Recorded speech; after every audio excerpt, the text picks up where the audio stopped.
In this short video, we are going to discuss about the patent drafting part, especially when you are looking to file patent application in India or any country that, for that matter, a starting country may it be US, Europe, UK, or India. Let's consider India for an example. And you're also looking to protect your invention beyond India. So maybe if I have to explain it in one line, we are talking about the protection of invention in more than one countries, maybe starting with India or any other country. So this video will have all the possible solutions that you can look towards it, like filing the international application, and particularly we will talk about two different ways to do it. But before that, I would also like to address one of the important points, that is drafting a patent application. So drafting a patent application for India and drafting a patent application for internationally, India plus other countries, maybe one country or hundreds of countries, it needs a certain amount of additional work when we know that this same patent application would be filed in US or PCT, Patent Cooperation Treaty, or as an international patent application. There are some additional what we can say rules and regulations. Of course, patent law is different for each jurisdiction. We need to consider that, and we also need to consider how many independent claims are allowed, how many dependent claims are allowed. So accordingly, just in I try to summarize it like writing a patent application just to be filed in India and to be filed in other countries requires some additional effort. So for that, first thing first, we are considering a very affordable fees for that. That would be communicated on call. But the fees for just filing in India and filing as an international would be a small amount of addition would be in the drafting fees. For natural reasons, we need to consider international laws and respective laws of these different nations. Now, having said that, you are paying that fees only once.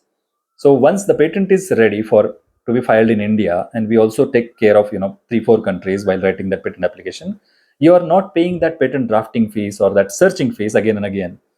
Once it is ready for India, it would be filed in India, and within, let's say, 4 to 5 weeks or 6 weeks, which is a cooling off period, which I will explain what it is, it is ready to be filed in other countries. Now, when I say other countries or international countries, there are two routes which I would be explaining.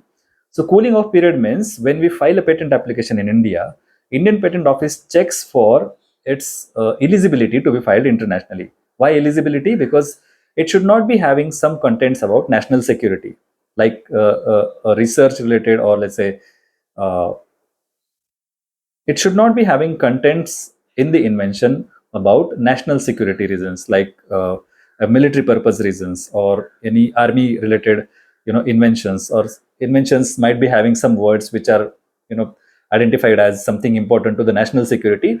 Then the patent office might have separate direction for it, that is called secrecy direction. In the normal cases, just reading through our abstract of the invention or brief about our invention, they allow us to file internationally. There are basically two routes to do that. One is called convention route, wherein from the first filing, let's say today is 1st of January 2026. If we file the patent application in India, in 1st of February 2026, we are okay to file it internationally, any other country. So there are two routes. One route is what is called the convention route, wherein we just have 12 months of deadline. We don't need to do anything extra. We can just take the same patent application and, let's say, file it in US, in UK, paying their respective government fees and respective attorney fees, which are relevant attorneys from that. We do have associated attorneys in those countries also. So as economically as possible, we could file those applications. So long story short, you don't need to pay the search fees or drafting fees, or let's say patent application writing fees again and again. We can just take the same patent application and we will file it in different countries, paying their government fees and attorney fees for filing the application. Now, 12 months might not be always enough, because imagine your situation like you're a firm, or let's say you're an entrepreneur, or you're a researcher. You filed a patent application in India, and currently you have only US market in mind. So you just took the normal convention route, and in the second or third month, you assemble some budget for it and you filed patent in US and you are happy about it. Imagine a scenario after 2 years, your business is successful, your invention is skyrocketing, and let's say you have the successful scenario wherein you have a budget, or you have millions of dollars now being raised for this or being produced in the market. India and US is absolutely successful. Naturally, the thought would be coming to your mind like, Why not protect it worldwide? Why not protect it in 10 more countries? I might not be doing business there, but let's license it, let's sell it. Or the product is successful, why just, we can't stop anybody from Australia or maybe other countries, why can't we protect there? That's the problem of convention route. So you can't file the same patent application in other countries when you're going through convention route. That is, regular route, normal route. It's assumed you don't need to take any action for that. When you actually don't file anything in 12 months, it is assumed that the window is closed. You can't file internationally now. Many companies or many inventors are not okay with it, and that's why the other route is there, which is called Patent Cooperation Treaty, PCT. You might have heard it. When we say international application, it either means convention or normally it means Patent Cooperation Treaty, international patent application. So it's an international treaty. It doesn't mean that PCT application will give you world patent. What it means is it is a convenience wherein, the window for filing the international application is now extended to 30 to 31 months. So imagine a situation where you are successful in second year, even till the third, or let's say 2.5 years, let's say 30 months or 29 months, you realize, okay, I just filed in India and US. I want to extend it to next 10 countries. It is possible with PCT. Let's say you file it in 10 countries and you assume that, okay, I might not be doing business, but why not just contact 10 more countries and, just see if, let's say you call Germany, never was in picture, but in some companies in Germany, you found out they might be doing similar business and you called them and said them, okay, we have international application, we are still in the window of 31 months, we can come into national phase Germany, and would you be interested if we, give our licensing, exclusive licensing to you, to support us in, filing patent application and getting it in Germany. So you don't have budget, but you talk to them and they become interested because it's already granted in India, US, or maybe a few more countries, and they see, potential in it. So why not just have a licensing, and that company would be exclusive license for you, or maybe non-exclusive license for you in Germany. So that way you can actually expand your reach of invention from, up to 31 months from the first filing date. That is, filing date in India. That's why many people prefer filing PCT application over going with convention route. Convention route doesn't require filing anything. It's just, you file in first country, within 12 months you have the window open. If you don't do anything, it will close. PCT application, on the other hand, requires an application to be done for PCT. Now, just to give you a glimpse about it, if you are starting from India, these things change for other countries. But let's say you are starting from India, that means you are Indian citizen, or let's say staying in India, or you file Indian patent application. If you're individual and if you're a company, the government fees for PCT application is drastically different. And I will just give you the range for it. The attorney fees stays the same. It's 20,000 approximately, because that's what required to, prepare that PCT application and file it at PCT. So attorney fees is 20,000.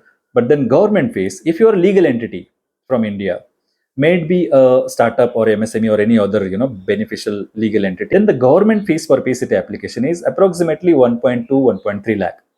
Now this is for 30 pages and 10 claims. As an page and claim increases, even this fees will increase. That's the government fees that goes to International Patent Cooperation Treaty. It's not our fees. It's not attorney fees. However, the interesting point is, if you are individual applicant, that means you are a group of people or individuals in the applicant name. There is no legal entity in the applicant name. This fees is reduced by 90%. So imagine your group of individuals as applicant, then you need to pay only 14,000 rupees instead of 1.3 lakh. And the same PCT application can be filed. Even if you file PCT application, the best thing you could get is, 31 months of time, and you have potentially the reach to 158 signatory countries. So let's say you file in few countries and you found out, like, okay, Australia was never in picture, but you found out somebody from Australia is actually copying your invention, or they are practicing their invention. They not necessarily copied it. So you cannot stop them if you don't have live patent in Australia. If you are in the range of PCT, you can think of, okay, let's file it in Australia also, since we are within 31 months of time. And then we can send them a notice like, stop this or get license from us. So in multiple ways, PCT applications do make sense. It's just that the affordability depends on your choice. And again, reiterating, this is the provision to file a single patent application in single language in front of PCT. We will get international search report, which would be like a search report, which will give you a prima facie judgment about how this patent would be likely to be seen by countries. Now, the search report can be negative and it can be positive. We can choose not to, address that search report and still go for, patent filing in different countries. National phase, that's what we call it. Even though the search report is negative, that's not going to impact you negatively. You can argue with that and you can correct it. Even if it is positive, that's going to add some positive weightage, but not really changing anything. So it's like, international treaty, which will help you get additional time for going internationally, and it will give you a prima facie analysis of your invention, like the international search report, ISR. I hope this video provides you necessary information about how to think beyond India. If you have any specific questions, of course, we are just one call away or one message away, and we'll have a detailed discussion about it. But I hope this video provided you some glimpse about when you are thinking about extending this invention outside India, you have to consider important deadlines like the first filing date. From the first filing date, 12 months is the deadline when you are going via convention route, that you are not doing filing anything else. It's just 12 months. If you expire that line and you don't file PCT or anything else, 12 months would be closed, convention route. And if you file PCT application, 30 to 31 months can be leveraged for going internationally. So hope you received some value from this. Please let us know in case we can answer any further questions. Thank you for your time. Take care.